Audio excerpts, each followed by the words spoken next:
When a mythical Viking warrior meets a legendary super yacht builder and everybody is smiled down upon by the gods of yacht design, you can be sure that something very special is about to happen.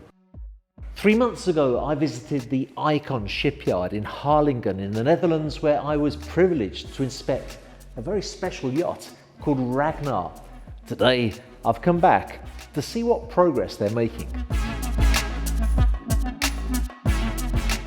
Anybody who has watched the massively popular TV show Vikings will know that Ragnar Lodbrok was a fearless Viking leader who rose to fame by taking his people into previously uncharted waters, where they had great adventures and often found vast fortunes. This is such an appropriate name for Icon's 68-metre Explorer Yacht that does not just look like it can go anywhere, it really can. I spent the day with Icon's production staff to see how the project has developed since I was last here, and this gave me a wonderful opportunity to look all the way through the yacht from stern to bow and to report back on it to you. And the stern is actually a great place to start, since here lies one of Ragnar's most impressive features. If you watched my first video covering the construction of this yacht, you'll remember that Ragnar is actually a conversion from a multi-purpose support and supply vessel with a certified Ice Class A1 super hull.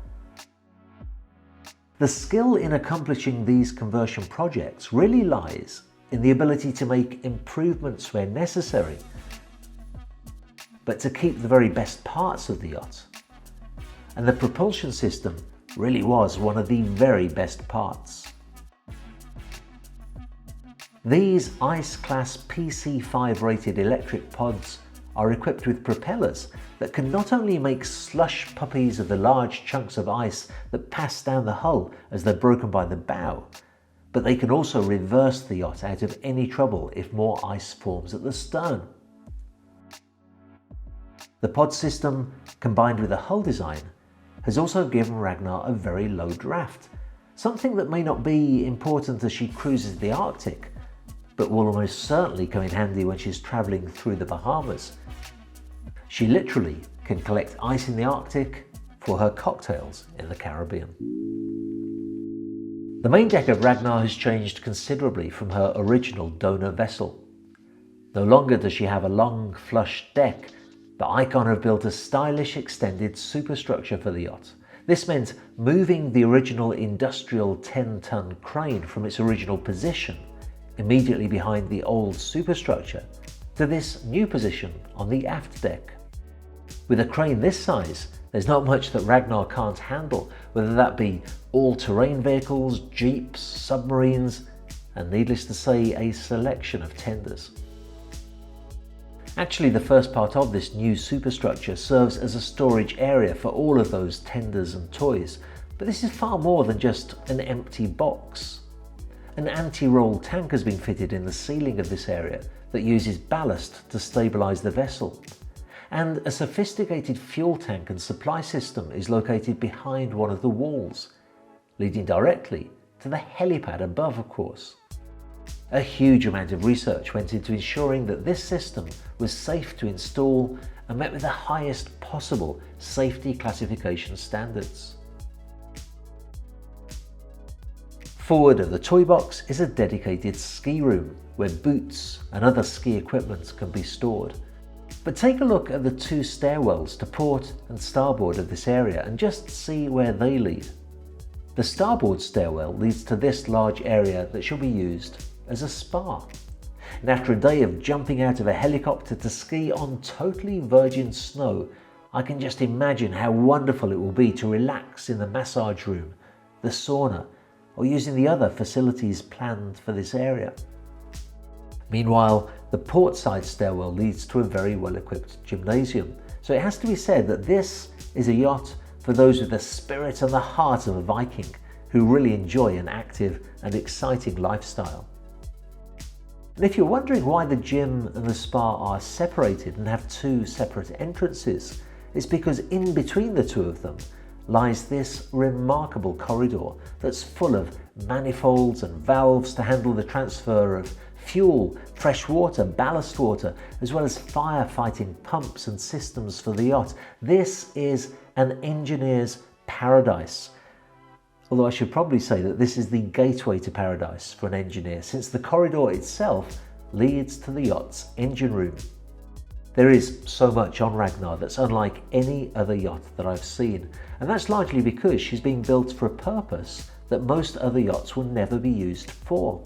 When you enter the engine room, the first thing that you see is this very large boiler, fitted because the yacht will be taken to some very cold climates indeed, and so the heating system on the yacht will be every bit as important as the air conditioning system on most other yachts. The main engines themselves seemed very far apart to me when I saw them, but then I remembered that this is a diesel electric yacht, so the engines can actually be positioned for maximum stability, since they're there to generate electricity for the azipods that propel the vessel. Actually, Ragnar is set up so that the engines can run both the propulsion and the hotel services on board, although she's also equipped with sizable generators for running the hotel when the yacht is in port or at anchor, as well as being available to supply absolute maximum power to the propulsion if necessary. The engine room itself, though, is just one part of the fascinating technical features of the yacht. Off of the engine room, there is a huge transformer room, an engine control room from which the entire vessel can be controlled. And just look at this room that contains a sewage treatment plant, a ballast water treatment system, and the biggest chiller unit I have ever seen, kept under cover for the maximum protection during the build process.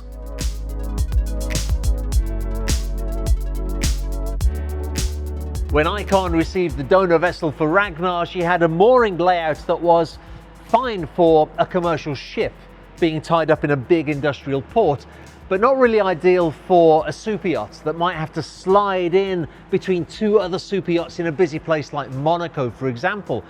So they completely redesigned the layout of the winches and the deck hardware so that she can be tied up safely even in a busy and crowded marina.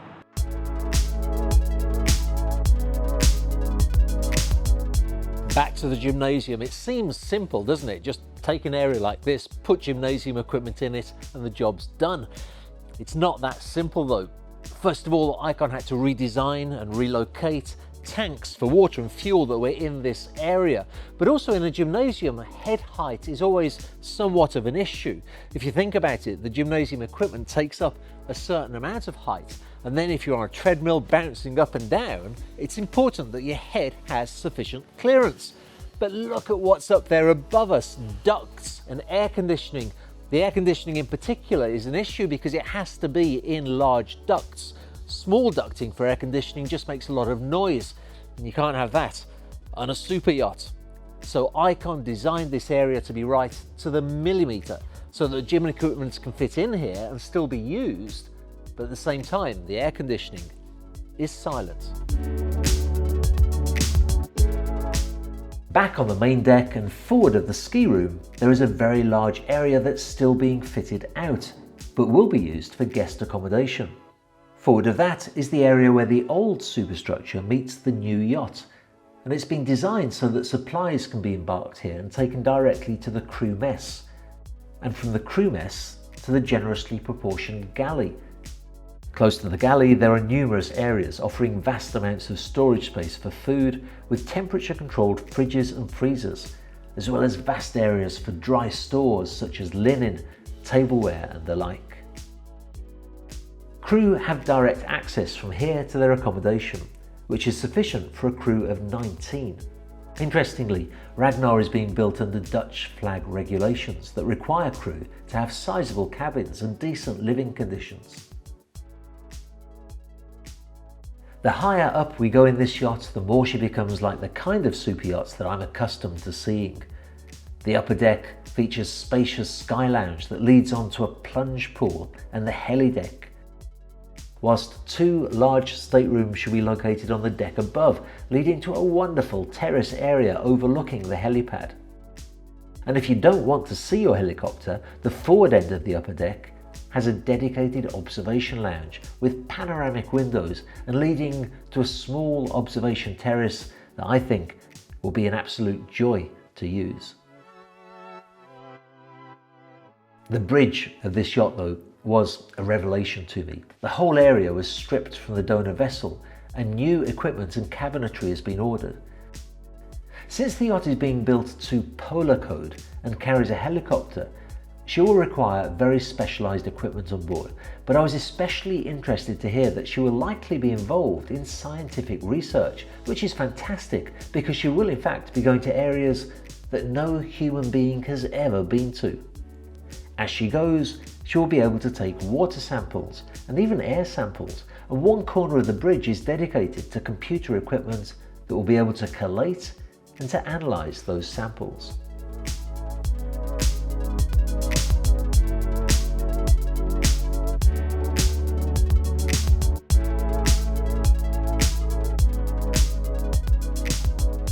Scientific research, polar class certification, design inspired by Vikings. This is unlike any other yacht I have ever been on, and there's so much more that I would love to tell you about.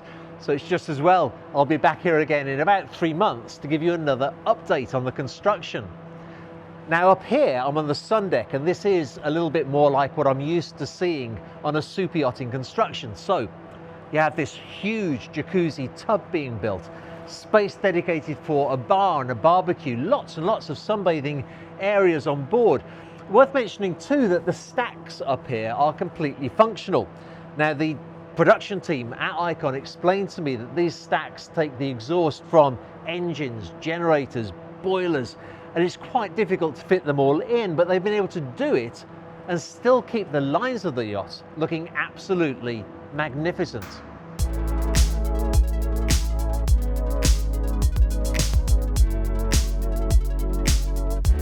The one thing that I have come away with from this trip is this: if you dream of one day owning a yacht, or if you're already in the position to do so, then you owe it to yourself to do something like this.